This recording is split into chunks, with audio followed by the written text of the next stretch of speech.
Iran supreme leader ఖమేనీకి big shock అని చెప్పాలి. ఇరాన్పై ఖమేనీ పట్టు కోల్పోతున్నారా అంటే అవునని అనిపిస్తుంది. 15 రోజులుగా ఇరాన్ అట్టుడుగుతోంది. తమకు ఖమేనీ పాలన వద్దంటూ తీవ్ర స్థాయికి చేరింది ప్రజల తిరుగుబాటు. దేశవ్యాప్తంగా ఆందోళనలు కొనసాగుతున్నాయి. ఆందోళనలు అణచివేసేందుకు నిరసనకారులపై కాల్పులు జరుపుతున్నారు. కాల్పుల్లో ఇప్పటికే దాదాపు 500 పైగా మృతి చెందినట్టుగా తెలుస్తుంది. క్షతగాతులతో ఆసుపత్రులు నిండిపోతున్నాయి. ఇంటర్నెట్పై ప్రభుత్వం బ్లాకౌట్ విధించింది. అయినా ఏమాత్రం ఆందోళనలు తగ్గలేదు. ఇరాన్ అల్లర్లపై అమెరికా స్పందించింది. నిరసనకారులను ఇరాన్ చంపాలని చూస్తే అమెరికా ఏ క్షణమైనా దాడి చేయాల్సి వస్తుందంటూ ట్రంప్ హెచ్చరించారు. ఒకవేళ ఇరాన్ న్యూక్లియర్ ప్లాంట్లను తిరిగి నిర్మిస్తే పేల్చివేస్తామంటూ కూడా హెచ్చరించారు. ట్రంప్ హెచ్చరికలపై ఇరాన్ తీవ్రంగా స్పందించింది. ట్రంప్ బెదిరింపులకు భయపడమంటోంది. అంతే ధీటుగా స్పందించింది ఇరాన్.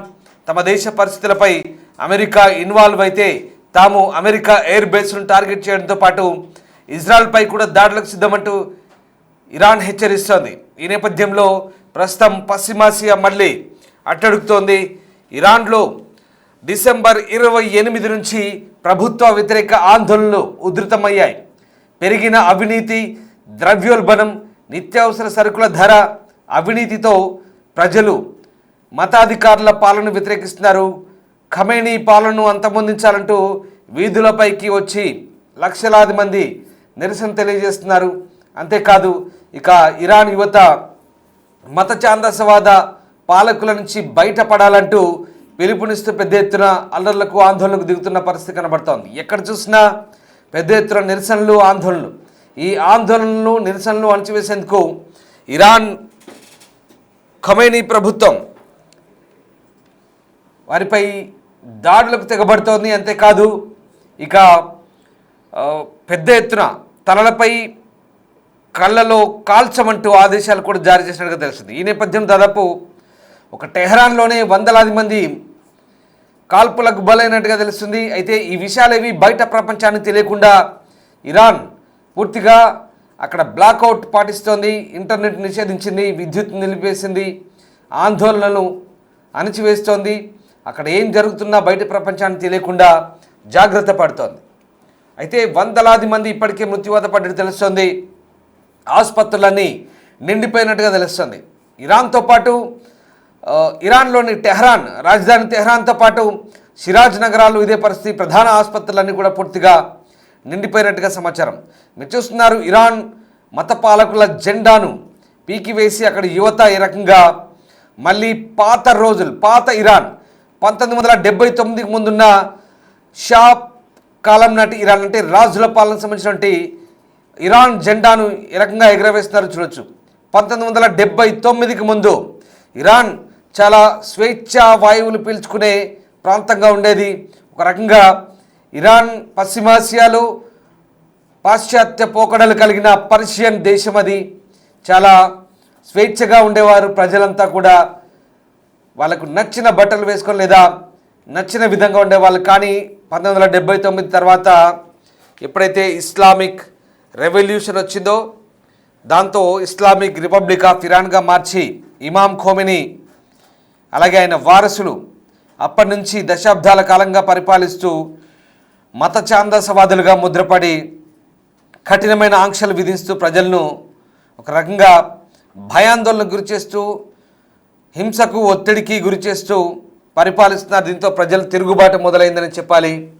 ఇప్పుడు 1979కి ముందున్నటువంటి చివరి రాజు షా ఎవరైతే ఉన్నారో ఆయన కుమారుడు రెజా పహ్లావి కూడా అమెరికా ప్రవాసం నుంచి తిరిగి వస్తానంటున్నారు. ప్రజలను తిరుగుబాటుకు ప్రోత్సహిస్తూ ఇప్పటి మతాధికారుల పాలనపై మరింత తిరుగుబాటుకు సిద్ధం కావాలంటూ ఆయన అమెరికా నుంచి పిలుపునిస్తారు. మరోవైపు అమెరికా నిరసనకారులకు, ఆందోళనకారులకు మద్దతు తెలుపుతోంది.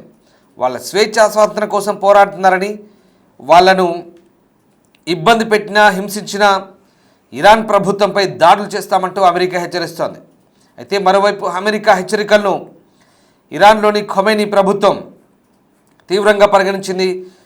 పార్లమెంట్ అత్యవసరంగా సమావేశమై ఇరాన్, ఇజ్రాయెల్ అమెరికాలపై దాడులకు తాము కూడా సిద్ధమంటూ ప్రకటించింది. ఒకవేళ తమపై దాడి చేస్తే అమెరికా ఎయిర్ బేస్లను, ఇజ్రాయెల్ ప్రావిన్స్లను టార్గెట్ చేసుకుంటామని చెప్తోంది. మరోవైపు మీరు ఆ దృశ్యాలు చూడొచ్చు. ఇరాన్లోని యువత ఇమామ్ ఖొమైనీ పోస్టర్లను కాల్చివేసి దాంతో సిగరెట్లు కాల్చుకుంటున్నారు ఇరాన్ యువత. ఒకసారి ఆ దృశ్యాలు చూడొచ్చు. ఇది ప్రస్తుత పరిస్థితి. ఎంత వ్యతిరేకత ఉందో ఇరాన్ మతాధికారుల పాలనలో, ప్రజలు ఎంత విసిగిపోయారో ప్రస్తుతం మనకు ఆ దృశ్యాలు అద్దం పడుతున్నాయి. పూర్తిగా మత ఛాందసవాదంతో కూడిన పరిపాలన, చాలా దారుణమైన ఒత్తిడి, నిర్బంధం, హింస.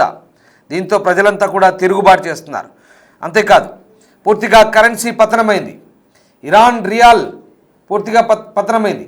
అమెరికా డాలర్తో పోలిస్తే 14 మిలియన్లు, అంటే దాదాపు ఒక రియాల్ విలువ 14 లక్షల, ఒక డాలర్తో పోలిస్తే 14 లక్షల ఇరాన్ రియాల్స్. ఎంత దారుణంగా పడిపోయిందో మనం చూడొచ్చు. దీంతో పూర్తిగా పతనావస్థకు చేరుకుంది. నిత్యావసర ధరలు అమాంతం పెరిగిపోయాయి. అవినీతి పాలన, అలాగే ఓవైపు మత ఛాందసవాదుల వేధింపులు, ఇవన్నీ తట్టుకోలేక ఇరాన్ యువత, ఇరాన్ ప్రజలు రోడ్లపైకి వస్తున్నారు. టెహ్రాన్, రాజధాని టెహ్రాన్, అలాగే మరొక ప్రధాన నగరమైన షిరాజ్, ఈ ఏరియాల్లో భారీగా నిరసనలు వెల్లువెత్తున్నాయి. దాదాపు 59 పైగా నగరాల్లో ఇరాన్ వ్యాప్తంగా ఎక్కడికక్కడ రోడ్లపైకి జనాలు వస్తున్నారు. భారీగా గుమిగూడి నిరసన తెలుపుతున్నారు. దానికి సంబంధించిన దృశ్యాలు మనం చూస్తున్న దృశ్యాలు కేవలం కొద్ది దృశ్యాలు మాత్రమే, అంతకు మించి జరుగుతోంది. ఇవన్నీ బయట ప్రపంచాన్ని తెలియనియట్లేదు. అక్కడ ఇరాన్ ప్రభుత్వం చాలా దారుణంగా ఉంది సిచ్యువేషన్. ఇరాన్ అట్టుడికిపోతోంది, ఇరాన్ తగలబడుతోంది. ఇది నిజమే. ఎందుకంటే ఇరాన్లో పరిస్థితులు పూర్తిగా దారుణంగా తయారయ్యాయి. ఇరాన్లో ఒక రకంగా పరిస్థితులన్నీ కూడా పూర్తిగా భిన్నంగా మారిన నేపథ్యంలో ప్రస్తుతం ఇరాన్లో చాలా దారుణమైన పరిస్థితులు కొనసాగుతున్న సిచ్యువేషన్ మనకు కనబడుతూ ఉంది. ఇక దీంతో ఇరాన్ సుప్రీం లీడర్ ప్రస్తుతం పట్టు కోల్పోతున్నట్టుగా మనకు అర్థమవుతుంది. డిసెంబర్ 28 నుంచి ఈ ప్రాంతం అంతా కూడా అట్టుడుకుతున్న నేపథ్యంలో ప్రస్తుతం ఈ సిచ్యువేషన్ అంతా కూడా మనకు కళ్ళ కట్టినట్టుగా కనిపిస్తుంది. కొన్ని వీడియోలు మాత్రమే బయటకు వస్తున్నాయి. ఇక తీవ్ర సంక్షోభం ఎదుర్కొంటుంది. నిత్యావసర వస్తువుల ధరలు, ఆహార పదార్థాల ధరలు ఆకాశాన్ని అంటాయి. ద్రవ్యోల్బణం అయితే 50% పెరిగింది. సామాన్యులు బ్రతకడమే కష్టంగా మారింది ఇరాన్లో. ఇక ప్రస్తుతం ఇరాన్ ప్రభుత్వ వ్యతిరేక ఆందోళనలు తారాస్థాయికి చేరుకున్న నేపథ్యంలో వాటిని అణచివేసేందుకు ఇంటర్నెట్ విద్యుత్ సరఫరాలను అక్కడ ప్రభుత్వం నిలిపేసి ఉక్కుపాదం మోపుతున్నప్పటికీ ప్రజలు ఎక్కడా వెనక్కి తగ్గడం లేదు. టెహ్రాన్ వీధుల్లో జనం పోటెత్తడంతో పరిస్థితి ఉద్రిక్తంగా మారింది. ఒకసారి ఆ దృశ్యాలు చూద్దాం.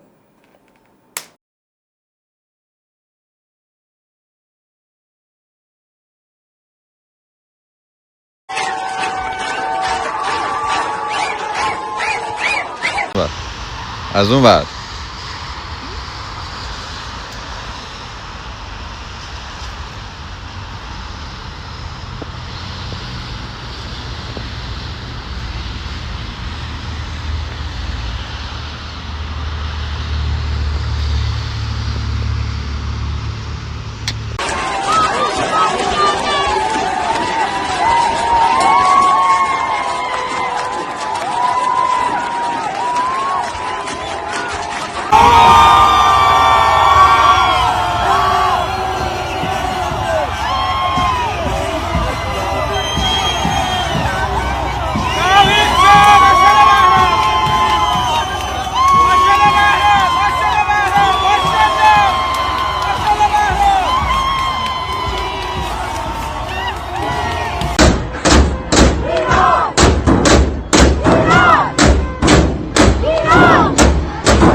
టెహ్రాన్కే పరిమితం కాలేదు.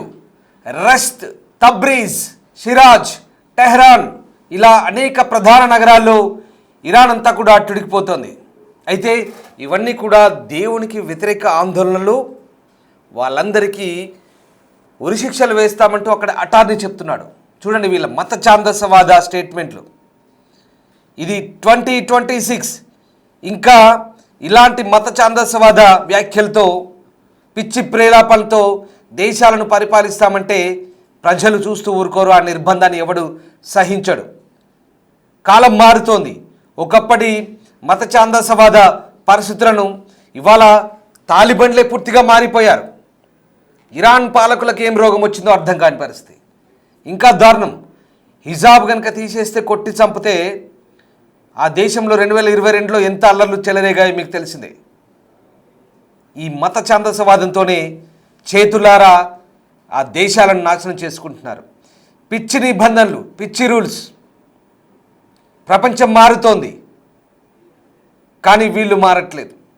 ప్రజల్ని హింసిస్తూ పాలన చేద్దామంటే ప్రజలు చూస్తూ ఊరుకోరు.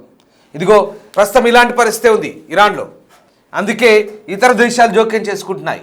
ఇప్పుడు అమెరికా కలిసి వస్తుంది. ఇరాన్లో ఆయిల్ నిల్వలు ఉన్నాయి. ఇరాన్ ఆయిల్ నిల్వలు ఉన్నాయి కాబట్టి ఇరాన్ను కట్టడి చేస్తే ఖచ్చితంగా దారికి వస్తారంటూ అమెరికా తన సొంత ప్రయోజనాలు కూడా ఆలోచించుకుంటుంది. ఇక్కడే ఇతర దేశాలకు అవకాశం ఇచ్చినట్టు అవుతుంది. కొంతమంది ఇదిగో కేవలం ఇక్కడితో ఆగట్లేదు. ఇరాన్ ఇస్లామిక్ బ్రదర్హుడ్ పేరుతో హెజ్బుల్లాను, అలాగే సిరియాలో అటు హెజ్బుల్లాను, ఇటు హమాస్ను, వీలైతే పాకిస్తాన్ను భారత్కు వ్యతిరేకంగా ఇస్లామిక్ బ్రదర్హుడ్ పేరుతో వీళ్ళంతా కూడా ప్రేరేపిస్తున్నారు, పెంచి ప్రోత్సహిస్తున్నారు. టర్కీ వీళ్ళు కలిసి పిచ్చి ప్రేలాపనలు. ఈ మత ఛాందసవాదంతోనే పూర్తిగా దేశాలన్నీ నాశనం చేసుకుంటున్నారు. ఇవాళ పశ్చిమాసియా అంతా కూడా పూర్తిగా అట్టడుగుతుంది. మీరు సౌదీ తీసుకోండి, దుబాయ్ తీసుకోండి, అభివృద్ధి వైపు పయనిస్తున్నారు. అలాగని వాళ్ళ నిబంధనలు వాళ్ళకు ఉన్నాయి. చాలా పకడ్బందీగా పరిపాలించుకుంటున్నారు, స్వేచ్ఛ వాణిజ్యం చేసుకుంటున్నారు, స్వతంత్రంగా ఉంటున్నారు, చాలా డిసిప్లిన్గా ఉంటున్నారు. కానీ వీళ్ళ దగ్గర ఉన్న పిచ్చి నిబంధనలు అక్కడ లేవు. చాలా దారుణంగా వ్యవహరిస్తున్నారు. అందుకే ఏ దేశమైనా పిల్లిని కూడా గదిలో బంధిస్తే పులవుతుందంటారు. అదే జరుగుతోంది ఇరాన్లో. పూర్తిగా అక్కడి ప్రజలు తిరగబడుతున్నారు. ఖొమైనీ వారసుల పాలనకు వ్యతిరేకంగా 79లో ఎప్పుడైతే ఇస్లామిక్ రెవల్యూషన్ స్టార్ట్ అయిందో అప్పటి నుంచి వీళ్ళ అరాచకాలకు, వీళ్ళ అనుచరుల పరిపాలకుల దౌర్జన్యాలకు అంతే లేకుండా పోయింది. దీంతో ప్రజలు తిరగబడుతున్నారు. ఇప్పుడు 79 ముందు ఉన్నటువంటి షా కాలం ఏదైతే ఉందో, రాజుల కాలాన్ని తిరిగి తీసుకురావాలనుకుంటారు. అప్పటి ఏదైతే ప్రభుత్వాలు ఉన్నాయో ఆ కాలాన్ని మళ్ళీ తిరిగి తీసుకురావాలంటే ఇప్పుడు కోరుతున్నారు. అందుకే రజా పహ్లావి తాను మళ్ళీ తిరిగి వస్తానంటూ అమెరికా నుంచి స్టేట్మెంట్లు ఇస్తున్నాడు. ఇది ప్రస్తుతం ఇరాన్లో ఉన్న పరిస్థితి. అయితే మరోవైపు మేకపోతు గాంభీర్యాన్ని ప్రదర్శిస్తుంది ఇరాన్. అమెరికా కనుక దాడి చేస్తే అమెరికా బేస్లను టార్గెట్ చేస్తాం, ఇజ్రాయెల్ టార్గెట్ చేస్తామంటోంది. కానీ అక్కడ ప్రజల మద్దతే లేదు. అది మాత్రం గమనించారు. చూడండి ఎంత దారుణంగా ఉందో. విద్యుత్ నిలిపేశారు, ఇంటర్నెట్ నిలిపేశారు, పూర్తిగా అంధకారంలో మగ్గుతోంది, అట్టడుగుతోంది. అయినప్పటికీ కూడా ప్రజలు ఎక్కడ ప్రస్తుతం తగ్గట్లేదనే మనకు అర్థమవుతుంది. ఈ రకంగా 2022 నాటి మహాసామిని ఉద్యమం తర్వాత మళ్ళీ దేశంలో అతిపెద్ద ఆందోళన ఇవనే చెప్పవచ్చు. సో ఆ రకంగా ప్రస్తుతం చేజారిపోతుంది. కానీ ఇప్పుడు ఎంతున్న తాజా సమాచారం ప్రకారం ఇక ఇరాన్పై దాడికి యుఎస్ సిద్ధమవుతున్నట్టుగా తెలుస్తుంది.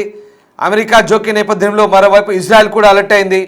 ప్రభుత్వానికి వ్యతిరేకంగా ఇరాన్లో నిరసనలు తీవ్రమవుతున్న వేళ ఇప్పుడిక ఆ దేశ రాజధాని తెహ్రాన్తో పాటు దేశవ్యాప్తంగా సుప్రీం లీడర్ అయతుల్లా అలీ ఖొమైనీకి వ్యతిరేకంగా ప్రజలు చేస్తున్న నిరసనలకు మద్దతుగా అమెరికా అధ్యక్షుడు ట్రంప్ ఇప్పుడు ఇక రంగంలోకి దిగే అవకాశం కనిపిస్తుంది. ప్రస్తుతం ఇరాన్పై దాడి చేసి ఇరాన్ పాలకులను గద్దెదించే అవకాశమే కనిపిస్తుంది. మొత్తం మీద ఏదేమైనా ప్రస్తుతం ఇరాన్లో పరిస్థితి అస్సలు బాగాలేదు. అక్కడ ఉన్నటువంటి వివిధ దేశాల ప్రజలు కూడా తిరిగి వచ్చేందుకు అక్కడ ఉన్నటువంటి ఇతర దేశాల రాయబార కార్యాలయం నుంచి కూడా ఇప్పటికే హెచ్చరికలు జారీ అవుతున్నట్టుగా తెలుస్తోంది.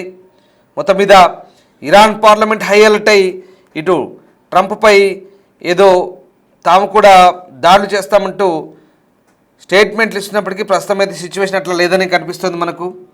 సో మొత్తం మీద సిచ్యువేషన్ చేయి దాటిపోతుంది.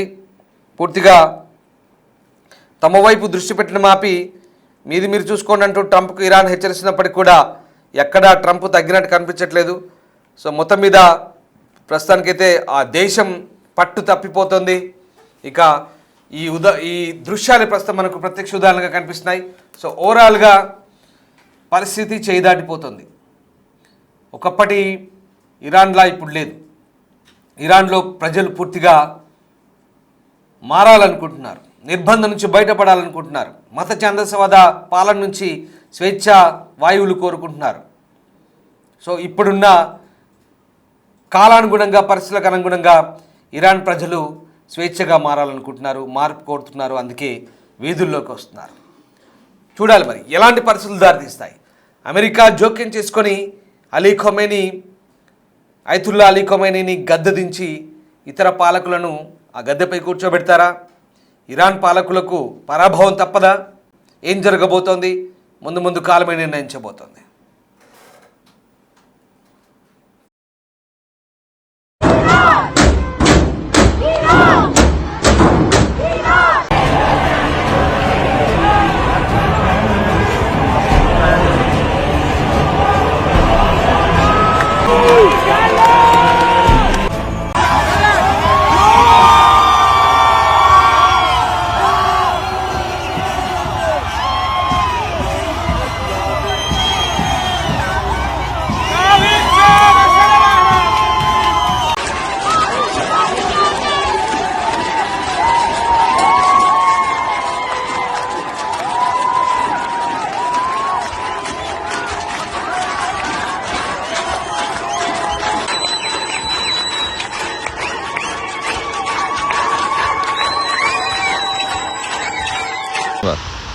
از اون ور